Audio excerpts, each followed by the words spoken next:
भैया पुलिस वाले भैया मुझे किसी भी तरह से यहाँ से निकाल लो। বলিউডের হাসির মানুষ বাস্তবে চেক বাউন্স মামলায় আইনি জটিলতায় পড়ে গত কয়েকদিন ধরে কাটাতে হয়েছে জেলে। তবে অবশেষে কিছুটা স্বস্তি পেলেন কৌতুক অভিনেতা রাজপাল যাদব। জানা গেছে দিল্লি হাইকোর্ট তার সাজা আপাতত স্থগিত করে অন্তর্বর্তী জামিন মঞ্জুর করেছে। তিহার জেলে প্রায় 10 দিন কাটানোর পর আদালতে শুনানির দিনে অভিযোগকারী সংস্থার অ্যাকাউন্টে 1.5 কোটি টাকা জমা দেন এই অভিনেতা। এরপরই মিলেছে এই স্বস্তি।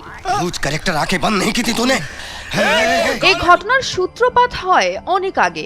2012 সালে নিজের পরিচালিত একটি ছবি আতা পাতা লাপাতা বানাতে ঋণ নিয়েছিলেন তিনি, কিন্তু সিনেমার ব্যবসায়িক ব্যর্থতা সেই ঋণকে সময়ের সঙ্গে ফুলিয়ে তোলে প্রায় 9 কোটিতে। ঋণ পরিশোধের জন্য দেওয়া চেক ব্যাংকে বাতিল হলে শুরু হয় আইনি লড়াই, যা শেষমেশ তাকে জেল পর্যন্ত নিয়ে যায়। 2025 সালে এসেও এখনো সেই লড়াই শেষ হয়নি। আদালত স্পষ্ট জানিয়ে দিয়েছে পাসপোর্ট জমা রাখতে হবে, দেশ ছাড়ার অনুমতি নেই, আর মার্চের শুনানিতে হাজিরা বাধ্যতামূলক। তবে কঠিন এই সময়ে স্বস্তির বিষয় হচ্ছে রাজপাল যাদবের জন্য বলিউড থেকেও এসেছে সমর্থনের হাত। সালমান খান থেকে শুরু করে অজয় দেবগান, সোনু সুদ, এমনকি গায়ক মিকা সিং এর মতো তারকারাও তার পাশে থাকার কথা জানিয়েছেন। এছাড়াও বিতর্কের মাঝেই মিলছে নতুন কাজের সম্ভাবনাও। জানা গেছে বক্সার অভিনেতা বিজেন্দ্র সিং ঘোষণা দিয়েছেন তার পরবর্তী ছবিতে রাজপাল যাদবকে নিতে চান তিনি। ছবিটির পরিচালনায় থাকবে সঞ্জু সাইনি। অর্থাৎ